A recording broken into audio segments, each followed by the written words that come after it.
Magandang hapon mga bata! Ako nga pala si Ate Lynette mula sa paaralan ng General Tomas Mascardo National High School at isa sa mga Imus City Public Library Ambassadors. Ako ang inyong magiging tagapagkwento para sa hapong ito. Ngunit bago iyan, nais ko muna kayong tanungin ng ilang mga katanungan. Una, mahilig ka bang kumain ng gulay at prutas? Pangalawa, ano ang iyong paboritong kainin na gulay o prutas? At pangatlo, ano ang mga naidudulot sa iyo ng pagkain ng gulay at prutas? Upang masagot ang mga katanungang iyan, hali kayo at ating pakinggan ang kwentong ihahandog ko para sa inyo. Ang Hardin na Mahiwaga, na isinulat ni Mark John R. Prestoza at iginuhit naman ni June Ann Natalie G. Villanueva. Lunes ng umaga, nagkakagulo ang mga tao sa bakuran ni Aling Sitang.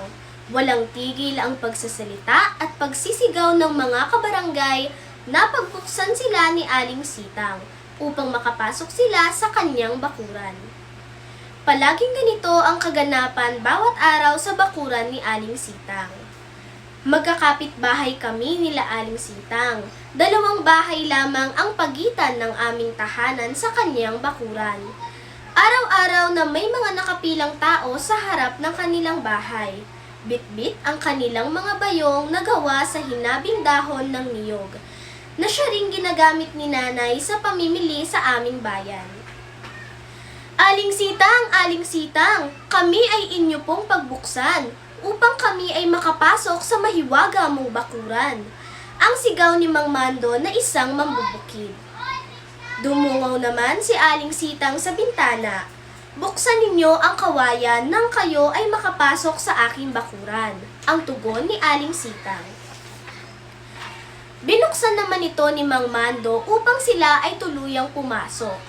Habang sila ay naglalakad, tila may nakita akong kakaiba sa mukha ng aking mga kabarangay. Hindi maipaliwanag ang kanilang ngiti na siyang nakikita sa kanilang mga labi na tila nagniningning ng sabik at galak. Ako ay labis na nagtataka sa aking mga nakikita at bigla na lamang akong kinalabit ni nanay para kunin ang aking baon pagpasok sa eskwela. "O Ana, kunin mo na ang baon mo sa mesa. Ito'y nakahanda na. Tiyak, ika'y sisigla dahil sa mahiwagang bakuran ni Aling Sitang ko ito kinuha. Ang palaging bilin sa akin ni nanay." Agad ko naman itong kinuha at hinalikan si nanay sa pisngi at naglakad papasok ng eskwela. Habang ako'y nagsusulat ng aking takdang aralin sa aming balkonahe, nakita ko si Aling Sitang, padaan sa aming bakuran. "Magandang hapon po, Aling Sitang," ang aking bati.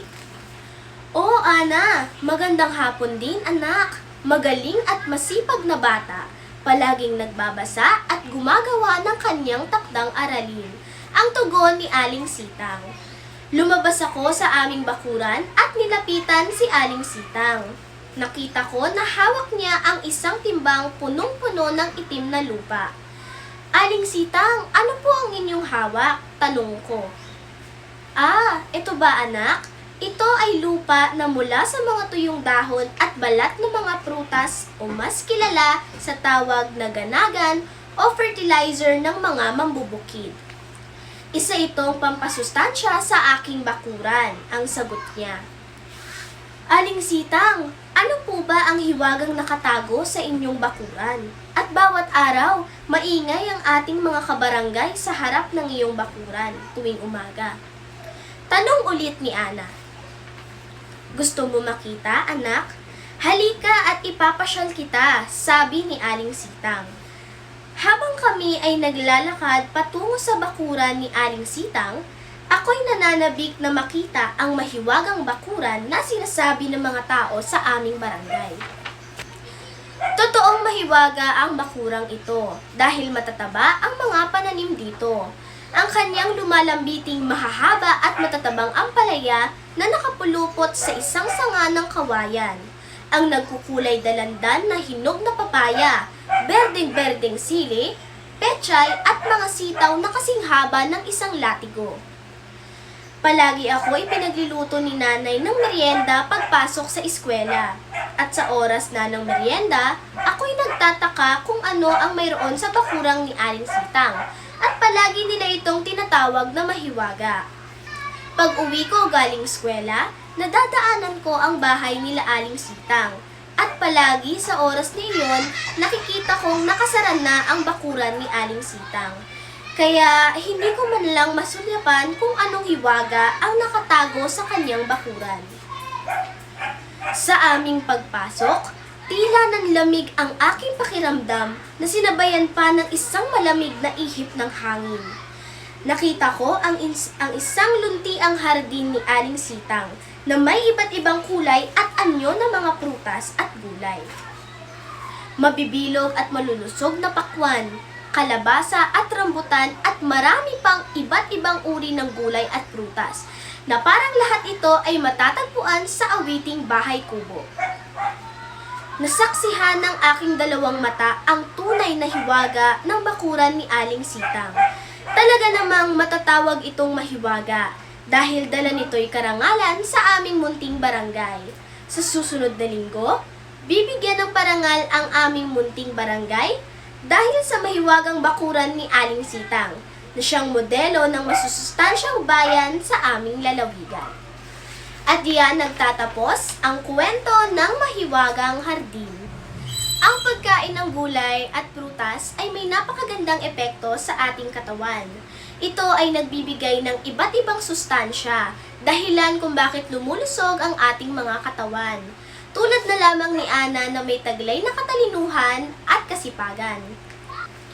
Tunay ngang mabilis at marami ang nahuhumaling sa mga mahihiwagang bagay, tulad na lamang sa mahiwagang bakuran ni Aling Sitang.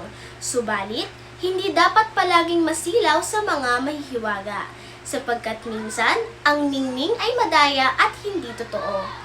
Tandaan, wala pa ring tatalo sa kabusilakan at kabutihan ng iyong puso. Muli, ako si Ate Lynette na nag-iiwan sa inyo ng kasabihang, kaalaman ay palawakin, pagbabasa ay ugaliin. Yun lamang po, maraming salamat.